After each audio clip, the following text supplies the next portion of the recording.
What's up guys, I'm Rhett and today we're going to review and compare the Fancierstudio heat press and the HTVRONT auto heat press.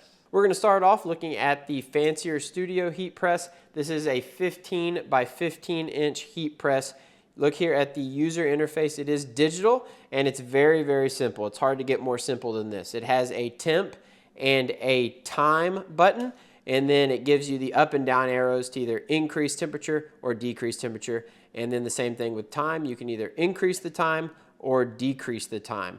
Whenever you actually press down, so you pull this lever to where you are closing the top with the bottom, the clock is going to automatically switch on. This knob right here is either going to increase or decrease tension. So if you turn it to the right, it's going to squeeze the heat press tighter, but it is going to be harder to pull the lever. If you turn it to the left, it's going to decrease tension and the lever is going to be easier to pull down.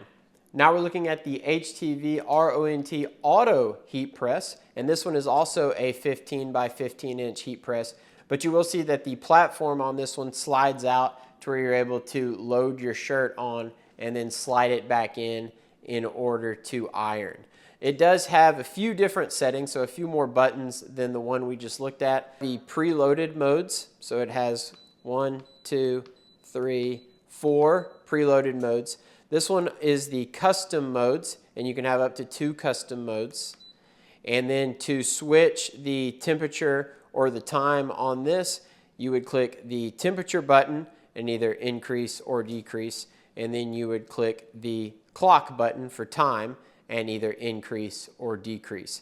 This last button you see here, this A, is the automatic press button. And the way that works is if you have the automatic press turned on, once you load your shirt and then you push it back into the machine, it will automatically start pressing the shirt. I usually don't use the automatic feature, but that is an option. So if you don't have the automatic feature switched on, that's where this button comes in, and that is just going to start your press. So you'll click that, it will press it for whatever time it is set for, and when it's done, it's automatically going to raise up. Another thing I wanted to point out is that this one has the auto off feature to where if it sits idle for a long enough time, it's going to turn itself off, and this one doesn't. So whatever temperature you set this one at, it's going to stay at that temperature until you do eventually remember to turn it off or unplug it.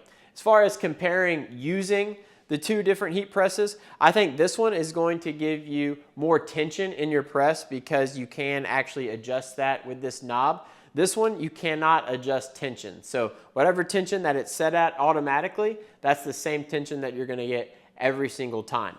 And because of that, we actually set this one a little bit hotter and a little bit longer. So it's about 10 degrees hotter than this one, and it's 5 seconds longer of a press than this one. We still get great results with both, but I did want to point out that that is something we do to adjust because we've noticed that this one gives you that tighter, more tension in the press. Another thing, this one does require a little bit more strength because you're having to pull down this lever over and over and over again, and obviously that can get a little tiring, especially if you're a smaller person, and especially if you have that tension knob set a little higher because it's going to require more muscle. This one goes automatically, so obviously it's a lot easier on the body. Install is super easy on both, and it's nothing you have to worry about either way you go.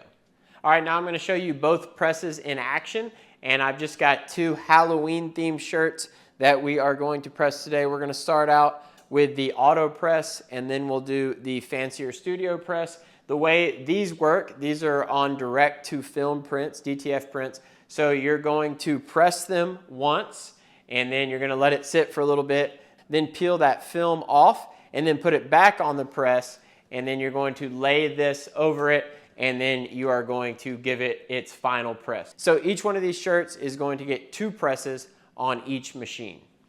So here we go. Going to slide that out.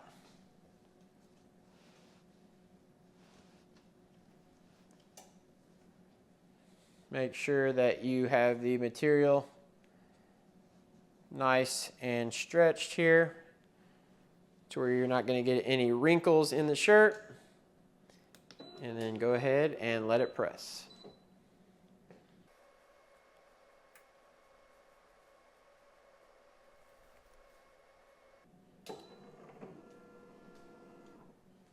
Another thing that I didn't mention is that it does give you that little beep to tell you when it's ready. It also automatically lifts up. So this one has had its initial press. So we're going to go ahead and lay it right there. And now we are going to do this one on the Fancierstudio.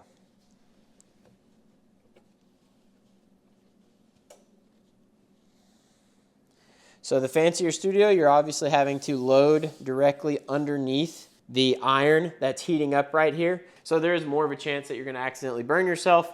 And trust me, I've definitely done that a few times. So we're going to press that one. The clock is going to automatically start counting down.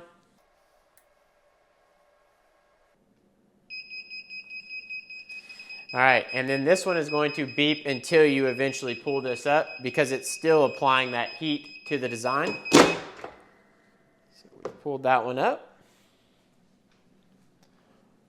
All right, and we're going to let that one sit there. Now this one should be ready to peel. Yeah, there we go. All right, so you can see that the design is already on there, but we are going to give it its final press.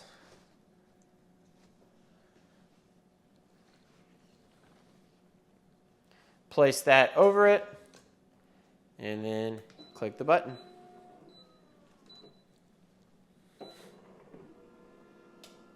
All right, so this shirt is ready to go.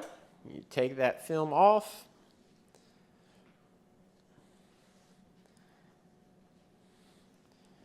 And here we go. So that is a product of the auto press. And now we are going to peel this one. Peeled just fine. Push that back in. Put this one over here. Again, make sure you're not going to burn your hand, but you do want to make sure your shirt is nice and flat.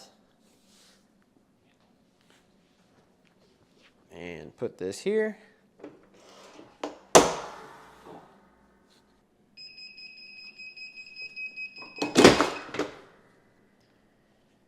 And this one is ready to go as well. I'll show you this. And this one is a product of the Fancierstudio press. I've pressed hundreds of shirts with both of those machines, and I personally think that they're both really good machines. They both get my stamp of approval. I can tell you that my wife prefers the auto press over the Fancierstudio. I actually like the Fancierstudio. I think it's kind of fun to pull that lever up and down, but you are going to have to muscle up a little bit more. There's definitely more manual labor involved. The auto press, it's just going to go up and down for you. It's going to be consistent. It's going to keep that same tension. Press after press after press. But in conclusion, both presses, in my opinion, had both of them for over a year at this point. Like I said, hundreds of shirts. They both get my stamp of approval.